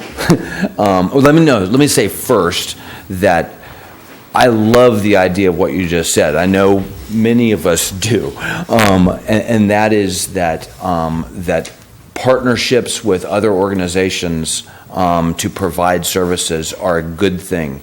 So when Sam talked a few minutes ago and talked where he just came from in Ferndale, most recreation services were actually provided through partnerships, not by a recreation department. I don't want anybody to take that or what we're talking about as we're going to abolish our recreation department. No, we're not. But can we provide even more opportunities, a broader range of opportunities, if we also engaged in various partnerships like you're speaking about? And I think the answer is a resounding yes. So I got in the mail the other day the Atascadero Recreation Services catalog. Going through it, it was almost impossible to distinguish what opportunities were provided directly by the Recreation Department, which were provided by some sort of partnership with another organization, whether it is the Y or something with the golf course, and frankly, which ones are provided by a business that's in business. So you've seen them. You've seen Recreation Opportunity magazines that have yoga right in there at a private yoga studio, and it's that opportunity, which might be an advertisement, is indistinguishable from signing up for youth soccer, which is provided by the city, which Karen works, or a partnership with the golf course, or with more of a yacht club or whatever. So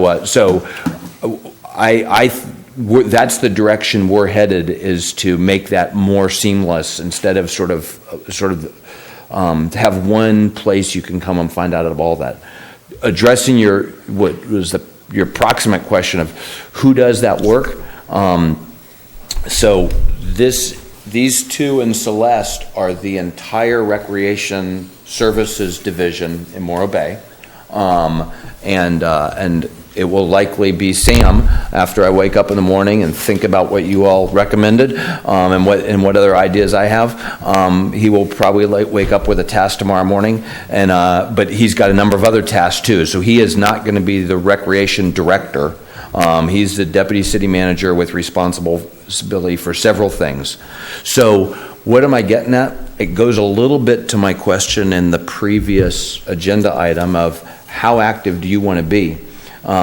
Because the more connections are made by other people, and the fuller the solution is that's brought to these folks, the more likely it is to get implemented. So being very clear about what you said. If somebody just sent us an email and said, "Hey, what about a partnership with the golf course?" That's a lot harder to run with than I've been to the golf course, I've talked to the folks, here's three, sort of like the LEAP proposal. Here's a lot of the Thomases have done all of that work in the pickleball LEAP proposal, not as staff members, not as commission members, but as volunteers. So to come full circle, bring it likely to Sam tomorrow morning, and or to Karen and Heather. And the more fully developed these ideas are, the easier and the quicker it'll be for us to implement them. Does that help? Yeah, very much so. I want to bring up a couple things. Getting back to, I'm the liaison for the Community Foundation, and so I have to go there every month to their meetings. But you did clear up a couple things, because I didn't know the parks or the city subsidized some of the funds. I thought, excuse me, I thought that like when we gave a scholarship to a youth, we paid it 100%, but actually we're paying a subsidy amount. We're still paying it at, maybe we're giving 100%, but it's 100% of the subsidy amount. Correct. So you're still subsidy. Okay, and point number two is, remember a few months ago we went to that conference, and their whole thing was, there are two ladies that talked about, people will donate to X club more than they will to City of Morro Bay. Mm-hmm. And so their whole thing was friends of, and that's kind of what you're pointing to. We should have friends of the golf thing, friends of, like we're trying to do another one, friends of the Community Foundation, get another little fund going for another organization. But you're on track right there. I think we should all have friends of the soccer team, or friends of the soccer association or something. And people donate to that, and that'll help offset some of the costs. So I think we can all jump in and do something toward that. Great. Thank you. If I may just say something. So, I'm sorry, go ahead. That's okay. Our budget comes from several sources, and we get money, a lot of, they apply for grants and things. I think, wouldn't it be logical to start with first what our budget would be, so we could, if we're going to try to determine what we can do, we need to know what resources we have to utilize. I mean, if we're losing money, and the city's going to, I think part of what we're supposed to do is watch the purse strings of the the resources, help manage resources. That's a good way of putting it. So I think what we need to do begin is find out what we've got to work with, and then try to prioritize what we think is best for the community, and also get the community to participate to tell us what they want. Because we should just be a sounding board for the community. We want to make these decisions informatively based on what the community wants. So we need everybody out there to participate. That's part of what I'm saying. And then we just need to identify what our resources are, and then that's what we have to work with. We can't can't buy a baseball if we don't have any money for one. So I mean, guys, that kind of makes sense. Start with trying to identify what our budget is and work from there, where our revenue streams come from. Because that'll dictate what we want the staff to, where we would recommend that they put their time. If we say, okay, there's all these grants out there, go chase grants, or community partnerships, or hard money from Parks and Lou Fund. I think knowing our general financial situation because I don't think we do. Is excellent, but also having that in our pocket, knowing generally what money we do have, I think is important. It also gives us some ideas of where we might go, creating these friends, if you will, to get additional funding in certain activities. So I think they can work together. Yeah. And I think also that we need to come up with a plan that implements these things perhaps in steps and not all at one time, where there's a huge amount of change. If there's any way to implement these things kind of on a rolling deal, because people are changing. People don't really like change a whole lot. They have to understand why it's changing. That's one thing too. Yeah. And I don't know how much the public knows. I mean, the city budget's a public document, right? Yeah. They can see what comes in, what goes out. Right. Okay. Yeah, and I just want to make a quick clarification about the support from the Morro Community Foundation. Okay, so the cost of, let's say, an event is $100. The scholarship will be, depending on the type of program it is, will be either 30% or 60% of that $100. It's not going towards the subsidy of the city subsidy, is going towards the program fee. So if the program fee is $100 and we are subsidizing it at 30%, the foundation scholarship, like say for a youth sports program, is 60% of the program fee. It's not touching the subsidy. So if a program costs $100, the community foundation's 60% scholarship for a youth sports program would be that the foundation would pay $60 towards the program. The child's family was responsible for $40. For the 10. For the $40, the 40%. Oh, I thought you said you were subsidizing at 30, which make it 70, and if we're paying 60, the full. Right. We pay 60, you subsidize 30, they owe us 10. Right. Well, but no, they're paying the program fee is set at that 70% cost recovery. So the amount of money that's coming in is not touching into the subsidy. It's touching what our 70% expected cost recovery is. So where was their concern? You're saying the same thing, Right. In the foundation scholarship is calculated based on whatever the fee is for that activity, not based on what the cost to the city is for that activity. Okay. So I'm missing then what was the community foundation's concern? Why were they here voicing a concern? They were concerned, it came out, you wanted a 25% increase in the fees. So if, say if student X was paying $20, his share of the fee, if it went up 25%, he would now pay his 20 plus the 25, so he'd now be paying 45 instead of the 25. And so a lot of these lower income families, they have trouble doing the 20. They got to do 45. That child is no longer going to be in there. And then the problem is the community foundation is they're pretty much pushing the limit of what they raise now. And so they would have to either cut down on some of the children they do or less to everybody. And so it would just be a hardship on a lot more people. So that was they're talking about there. So one of the things that's been discussed in the last couple of months is so this issue of 25%. As I said, these 2+1 are the only full-timers in recreation in all of Morro Bay. Everybody else that helps provide services are part-timers. All of their, or volunteers, that's right. All of those part-time salaries are based off minimum wage. They're not all at minimum wage, but they're all sort of keyed to minimum wage or minimum wage plus a certain percentage.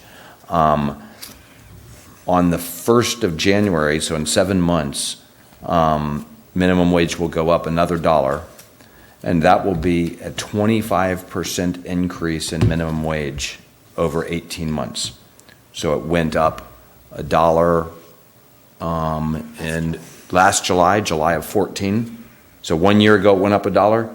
In another 6 months it's going up another $1. That is a significant increase, considering most of our cost to provide recreation services is labor to pay those part-time folks that provide those great services. So we're struggling to figure out how to continue to provide services with a limited city budget, right? So if labor goes up 25%, what normally happens if you go to the grocery store or the Best Buy or whatever, when that cost gets passed on to whoever the consumer is. So the struggle that we have right now, there's these three factors. There's what the cost of the service is. What it costs us to deliver that service has increased dramatically. In my family's budget, 25% over 18 months is dramatic. So the cost of providing the service has increased dramatically. And if we pass 25% on to every single fee, that would be dramatic for a whole bunch of families.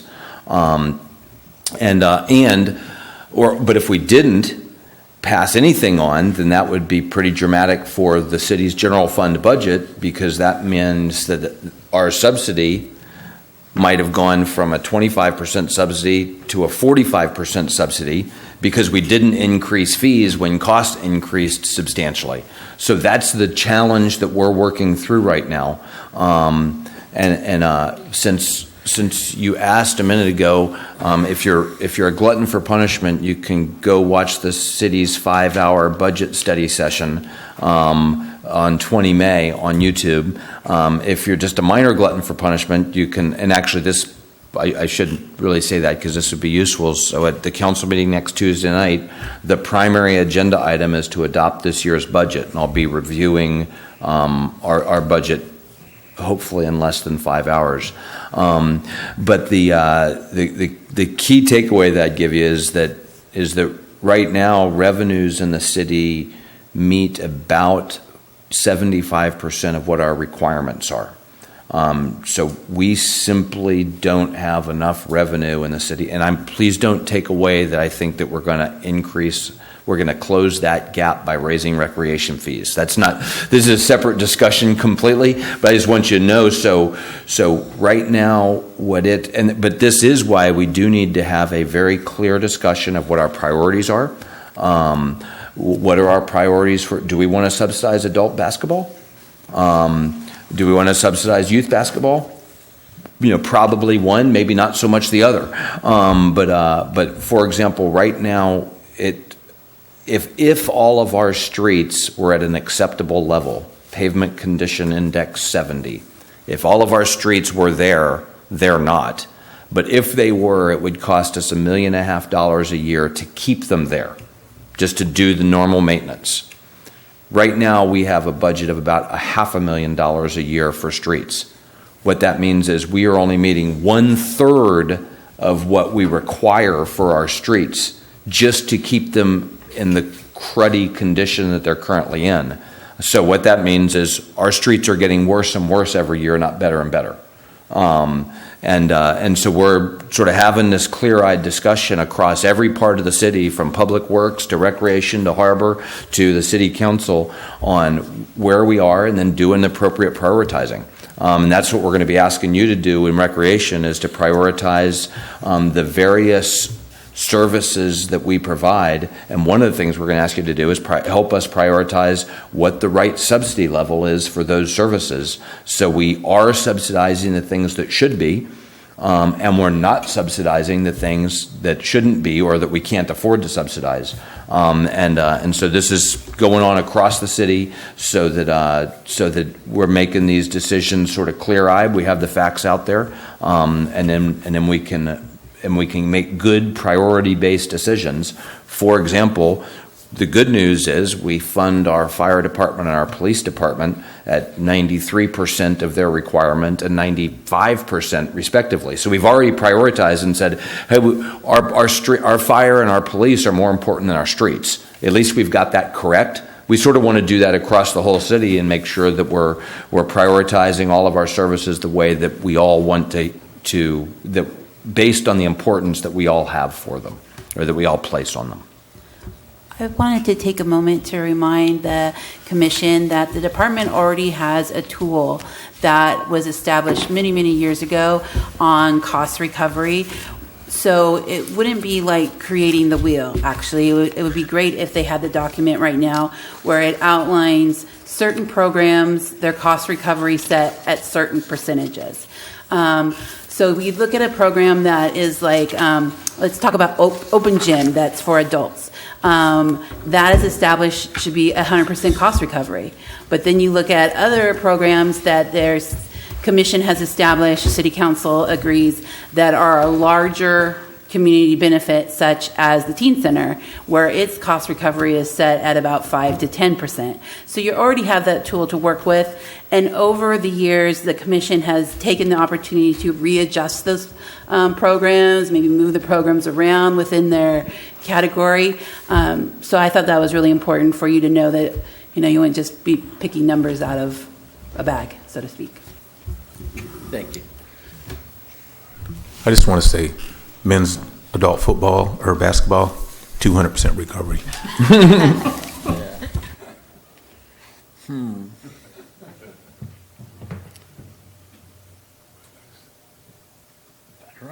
Where are we now?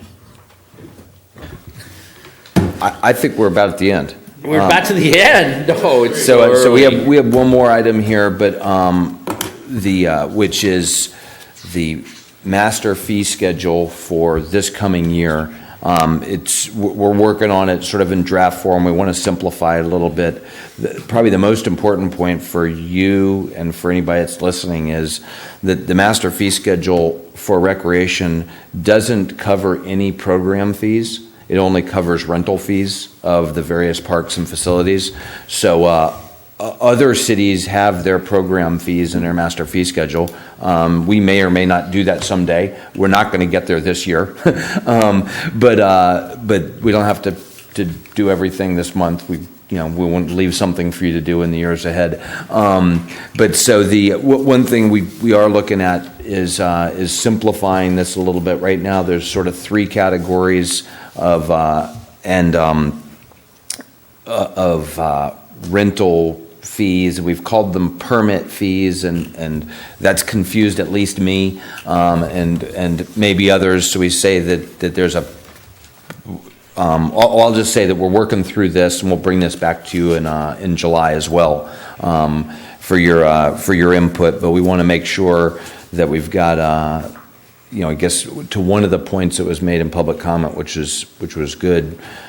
The parks are free use all day, every day, all day and so that public benefit is there because they, as somebody said, they belong to the residents. The only time you have to start paying for a park is if you want it all by yourself, and you want to have your own special event there, and you want to, you don't want to go to the school gym on Monday night. You want to play basketball, and you want to have your own basketball tournament, whatever. So we're working on those on the park fees to we're relooking them to hopefully simplify it a little bit, and also the fees for this room and other rooms to have essentially an appropriate benefit for Morro Bay residents and for nonprofits. So we'll subsidize likely Morro Bay residents' use of particular facilities, but not non-residents. And it's already laid out that way a little bit, but I'll just say that we're working on that. We'll bring that to you also. Back to you. Okay, thank you very much. When is our next meeting scheduled for? July. Usually July is the parks tour. Normal time in July. It usually is the parks tour, though. It's not a full regular meeting. We probably need you to meet in July for a regular meeting, because we're going to need some input on the fee subsidy things, and then perhaps we'll set up the parks tour for if we go to a regular meeting or a monthly meeting for the August meeting. Okay. So no meeting in June. This is June. It'll be July 16th. July 16th. July 16th. Thursday, Okay. July 16th. Oh, I do have a question. This is for Sam. Sam, where will you be located? We need to get a hold of you. You have an office yet, or? I do. In City Hall, like he said, I'm about an Oh, you're in office City and a Hall. half away from him. Oh, So you're- yeah, please visit me anytime. Come say hi. I'd like to meet with all of you, regardless of what happens tomorrow. Yeah. Okay, so we're done here? I could call this meeting adjourned? Is that where we're at? All right, this meeting's adjourned. Thank you all for your time. You're very welcome. Okay. We're not really allowed to talk except